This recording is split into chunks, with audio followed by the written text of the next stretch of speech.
RS study में आप सभी का स्वागत है। कक्षा 9 एनसीईआरटी गणित में हम प्रश्नावली 8.2 हल कर रहे हैं, जिसका ये प्रथम सवाल है। सवाल कहते हैं चतुर्भुज ABC एक चतुर्भुज है, ABCD एक चतुर्भुज है, जिसमें PQRS क्रमशः भुजा AB का मध्य बिंदु, फिर BC का मध्य बिंदु ये है, CD का मध्य बिंदु ये और DA का S, ठीक है, मध्य बिंदु है, जो कि आकृति हमें 8.29 दी गई है बुक में। और इसमें AC एक विकर्ण है।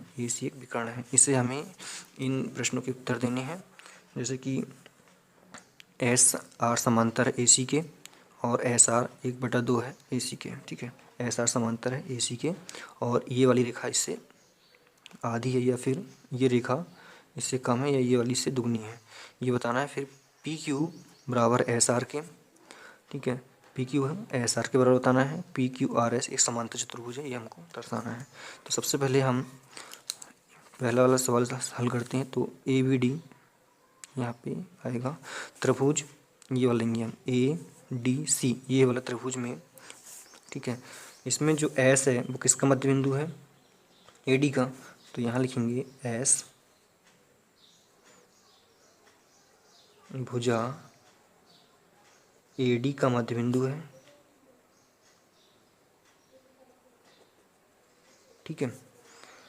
और जो R है भुजा CD का मध्य बिंदु है, CD का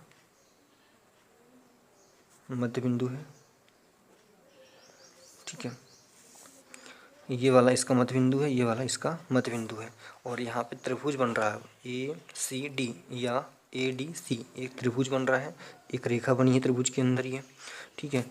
तो हमने एक प्रमेय पढ़ा था, प्रमेय थी हमारी 8.9, ठीक है। प्रमेय 8.9 क्या कहती है? किसी त्रिभुज की किन्हीं दो भुजाओं के मध्य बिंदुओं को मिलाने वाली रेखाखंड तीसरी भुजा के समांतर होती है और साथ ही तीसरी भुजा का आधा भी होती है, ठीक है। पहले हम पूरी प्रमेय यहाँ पे लिख लेते हैं। तो प्रमेय क्या कहती है? किसी त्रिभुज की किन्हीं दो भुजाओं के मध्य बिंदुओं को मिलाने वाली रेखा, ठीक है, किन्हीं दो त्रिभुजों के मध्य, किन्हीं दो भुजा, ये त्रिभुज है और ये दो, इसकी जो भुजा है, दो भुजा की जो मध्य रेखा ये वाली है, इसकी बात हो रही है यहाँ पे। रेखा तीसरी भुजा के समांतर होती है, मतलब इस वाली भुजा के समांतर होती है और तीसरी भुजा का आधी होती है, तीसरी भुजा की आधी होती है, ठीक है। तो इस भुजा की आधी होती है, तो इससे दो चीज़ें सिद्ध हो जाती है। तो यहाँ पे हम लिख सकते हैं, इसलिए SR समांतर है AC के। इसे हम समीकरण नंबर 1 दे देते हैं, जो आगे हल करने में हमको मदद करेगा। उसके बाद में फिर SR जो है वो बराबर है 1/2 AC के, ठीक है। ये बात तो यहाँ पे कही गई है, इसको हम समीकरण नंबर 2 कर लेते हैं, ठीक है। ये हमारा प्रथम भाग कंप्लीट होता है। अब सेकंड भाग क्या कहता है कि PQ बराबर है SR के, PQ बराबर है SR के। तो इसका भाग नंबर सेकंड, ठीक है। तो PQ बराबर है SR के, ये बताना PQ बराबर है SR के। तो त्रिभुज ABC में, त्रिभुज ABC में इससे पहले हमने क्या लिया था? ये वाला त्रिभुज लिया था ADC। अब लेंगे हम ABC।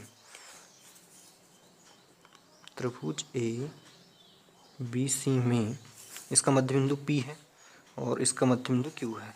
तो यहाँ लिखेंगे हम P जो है, P भुजा AB का मध्य बिंदु है, मध्य बिंदु है। और जो Q है भुजा BC का मध्य बिंदु है, ठीक है। तो इससे प्रमेय 8.9 जो कि हमने यहाँ पे ऊपर अभी देखा है, से सिद्ध हो जाता है कि PQ समांतर है AC के। इसको समीकरण नंबर 3 कर लेते हैं। और साथ ही PQ बराबर 1/2 AC, ठीक है। क्या सिद्ध हुआ? PQ समांतर है AC के और जो PQ है वो आधी है इसके, मतलब ये रेखा जो है इससे डबल है, ये सिद्ध हो गया। अब इसको हमने समीकरण नंबर 4 दे देते हैं, ठीक है। तो यहाँ पे समीकरण हम देखें अगर 1, 2 और 3, 4, 1, 2, 3, 4 देखें समीकरण 1, 2, 3 और 4 से, तो एक बात यहाँ पे निकल के आती है कि जो पी क्यू है वो एस आर के होगा बराबर, ठीक है। जो पी क्यू है वो किसके बराबर होगा, एस आर के बराबर होगा। क्यों होगा, क्योंकि जो ए सी के समांतर रेखा ये वाली भी है और ये वाली इसके समांतर है, और समांतर है तो समांतर रेखा बराबर भी होती है। तो इन दोनों से ये कैसी हो जाएगी, बराबर हो जाएगी, ठीक है। और साथ ही कैसी, समांतर भी हो जाएगी, पी क्यू समांतर एस आर। लेकिन इसकी हमें ज़रूरत नहीं है, नहीं भी लिखे तो कोई दिक्कत नहीं इसको। और साथ ही यहाँ पे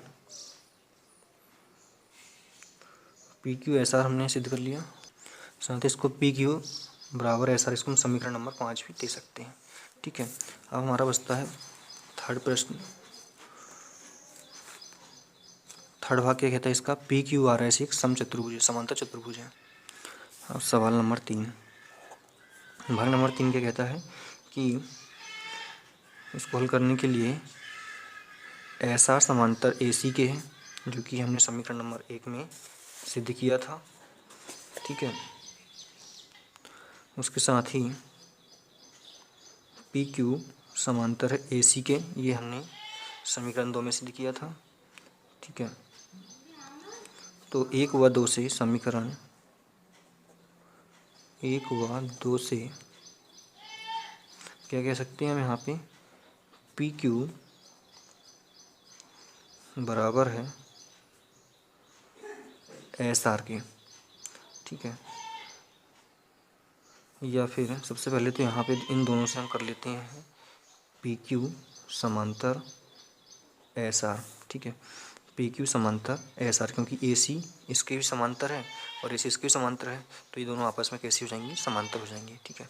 अब हमने समीकरण नंबर 5 देखा था, पी क्यू बराबर एस आर, ठीक है। पी क्यू बराबर एस आर समीकरण नंबर 5, और ये दोनों कैसी समांतर है, बराबर के साथ समांतर भी है, तो इसको हम समीकरण नंबर 6 कर लेते हैं।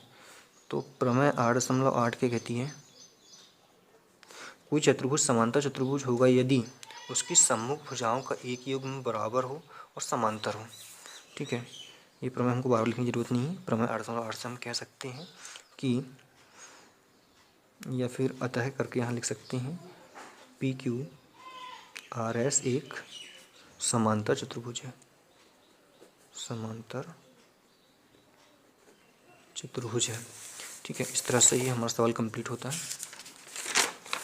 इसका स्क्रीनशॉट आप लेना चाहें अगर तो ले सकते हैं। सवाल आपको समझ में आया कि नहीं, कमेंट करके मुझे ज़रूर बताएं, और साथ ही चैनल को सब्सक्राइब करें। धन्यवाद।